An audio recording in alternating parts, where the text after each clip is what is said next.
Hello everyone, मैं हूं दीपिका। आज की इस वीडियो में आप सुनेंगे दो कलाकार जिसकी लेखिका है मन्नू भंडारी। तो आइए शुरू करते हैं। ए रूनी उठ कहते हुए चादर खींचकर चित्रा ने सोती हुई अरुणा को झकझोर कर उठा दिया। अरे क्या है? आंखें मलते हुए तनिक खिजलाहट भरे स्वर में अरुणा ने पूछा। चित्रा उसका हाथ पकड़कर खींचती हुई ले गई और अपने नए बनाए हुए चित्र के सामने ले जाकर खड़ा करके बोली, देख मेरा चित्र पूरा हो गया। ओह, तो इसे दिखाने के लिए तूने मेरी नींद खराब कर दी? अरे जरा इस चित्र को तो देख। न पा गई पहला इनाम तो नाम बदल देना। चित्र को चारों ओर घुमाते हुए अरुणा बोली, किधर से देखूं यह तो बता दे। 1000 बार तुझसे कहा कि जिसका चित्र बनाए उसका नाम लिख दिया कर, जिससे गलतफहमी ना हुआ करे, वरना तू बनाए हाथी और हम समझे उल्लू।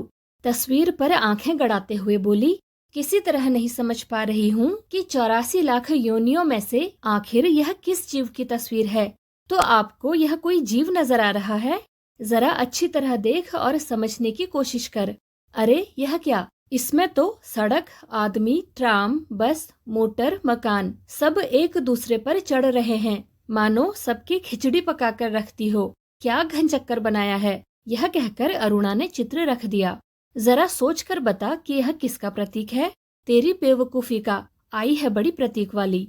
अरे जनाब, यह चित्र आज की दुनिया में कंफ्यूजन का प्रतीक है, समझी? मुझे तो तेरे दिमाग के कंफ्यूजन का प्रतीक नजर आ रहा है। बिना मतलब जिंदगी खराब कर रही है। और अरुणा मुंह धोने के लिए बाहर चली गई। लौटी तो देखा 3-4 बच्चे उसके कमरे के दरवाजे पर खड़े उसकी प्रतीक्षा कर रहे हैं। आते ही बोली, आ गए बच्चों, चलो मैं अभी आई।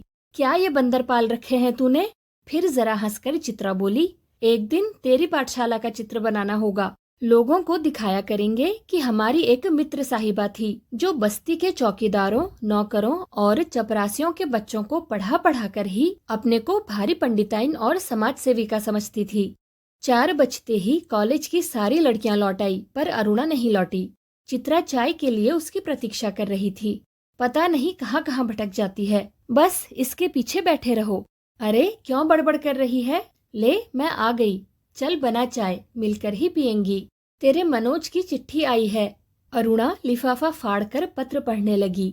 जब उसका पत्र समाप्त हो गया तो चाय पीते पीते चित्रा बोली, आज पिताजी का भी पत्र आया है। लिखा है, जैसे ही यहाँ कोर्स समाप्त हो जाए मैं विदेश जा सकती हूँ। मैं तो जानती थी पिताजी कभी मना नहीं करेंगे। हाँ भाई, धनी पिता की इकलौती बिटिया ठहरी, तेरी इच्छा कभी टाली जा सकती है।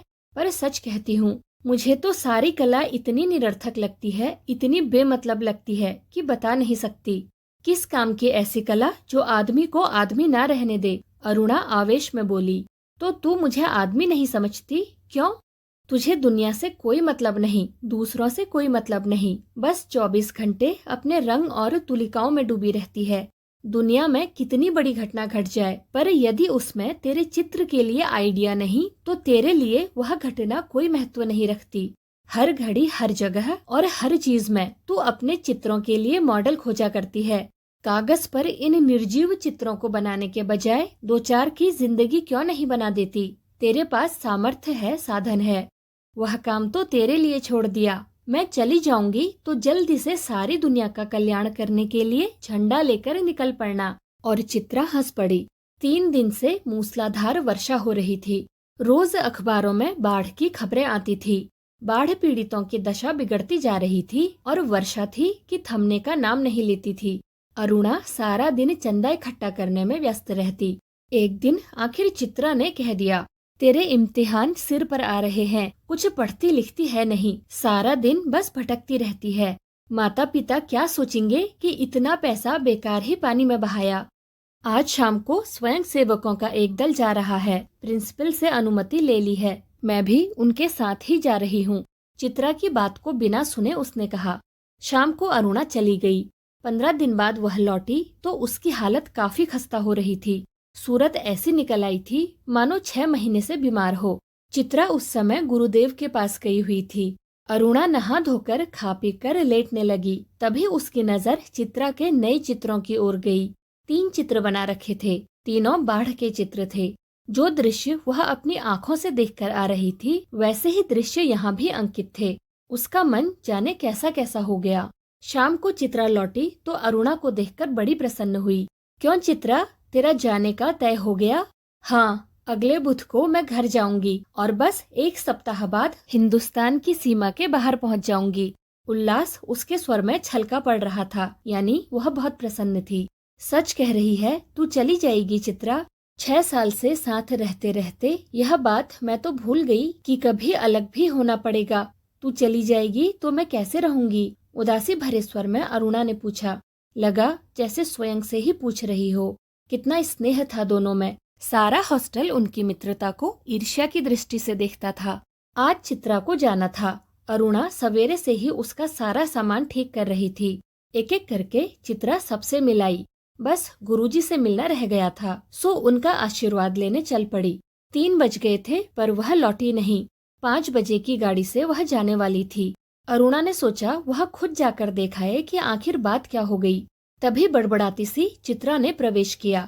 बड़ी देर हो गई ना? अरे क्या करूं, बस कुछ ऐसा हो गया कि रुकना ही पड़ा। आखिर क्या हो गया ऐसा जो रुकना ही पड़ा? सुने तो। 2-3 कंठे एक साथ बोले। गर्ग स्टोर के सामने पेड़ के नीचे अक्सर एक भिखारिन बैठी रहा करती थी ना? लौटी तो देखा कि वह वहीं मरी पड़ी है और उसके दोनों बच्चे उसके सूखे शरीर से चिपककर बुरी तरह से रो रहे हैं। जाने क्या था उस सारे दृश्य में कि मैं अपने को रोक नहीं सकी। एक रफ सा स्केच बना ही डाला। बस इसी में देर हो गई। 4:30 बजे चित्रा हॉस्टल के फाटक पर आ गई, पर तब तक अरुणा का कहीं पता नहीं था। बहुत सारी लड़कियां उसे छोड़ने स्टेशन तक भी गई, पर चित्रा की आंखें बराबर अरुणा को ढूंढ रही थी। 5 भी बज गए, रेल चल पड़ी, पर अरुणा न आई सो न आई। विदेश जाकर चित्रा तन मन से अपने काम में जुट गई। उसकी लगन ने उसकी कला को निखार दिया। विदेश में उसके चित्रों की धूम मच गई। भिखारिन और 2 अनाथ बच्चों के उस चित्र की प्रशंसा में तो अखबारों के कॉलम भर गए। शोहरत के ऊंचे कगार पर बैठे चित्रा जैसे अपना पिछला सब कुछ भूल गई। पहले वर्ष तो अरुणा से पत्र व्यवहार बड़े नियमित रूप से चला, फिर कम होते होते एकदम बंद हो गया।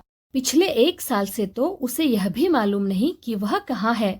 अनेक प्रतियोगिताओं में उसका अनाथ शीर्षक वाला चित्र प्रथम पुरस्कार पा चुका था। जाने क्या था उस चित्र में जो देखता चकित रह जाता। 3 साल बाद जब वह भारत लौटी तो बड़ा स्वागत हुआ उसका। अखबारों में उसकी कला पर, उसके जीवन पर अनेक लेख छपे। पिता अपनी इकलौती बिटिया की इस सफलता पर बहुत प्रसन्न थे।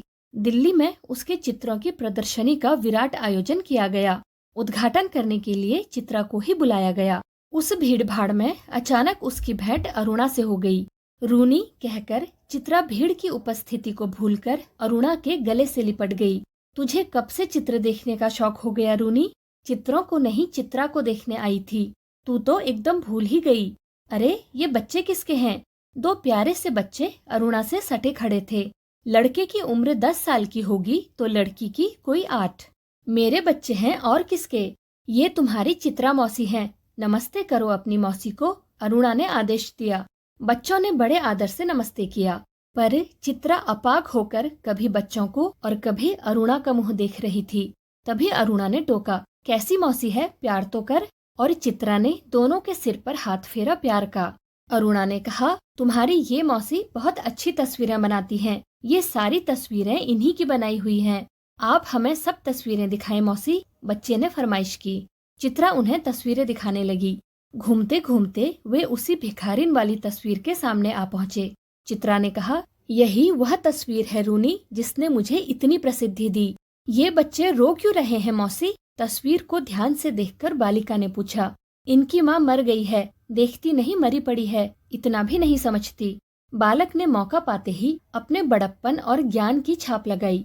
ये सचमुच के बच्चे थे मौसी? बालिका का स्वर करुण से करुणतर होता जा रहा था। और सचमुच के बच्चों को देखकर ही तो बनाई थी यह तस्वीर। मौसी, हमें ऐसी तस्वीर नहीं, अच्छी अच्छी तस्वीरें दिखाओ, राजा रानी की, परियों की। उस तस्वीर को और अधिक देर तक देखना बच्चों के लिए असह्य हो उठा था। तभी अरुणा के पति आ पहुँचे। साधारण बातचीत के पश्चात अरुणा ने दोनों बच्चों को उनके हवाले करते हुए कहा, आप जरा बच्चों को प्रदर्शनी दिखाइए, मैं चित्रा को लेकर घर चलती हूँ।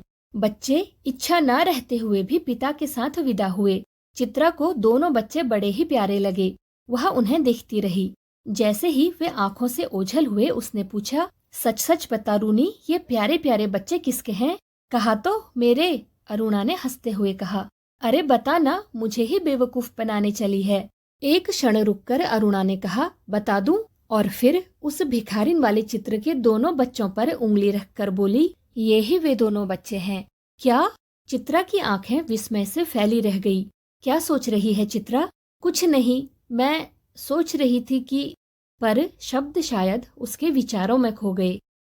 आज की इस वीडियो में बस इतना ही। वीडियो में अंत तक बने रहने के लिए आपका शुक्रिया। तो मिलते हैं अगली वीडियो में एक नए अध्याय के साथ। Thank you.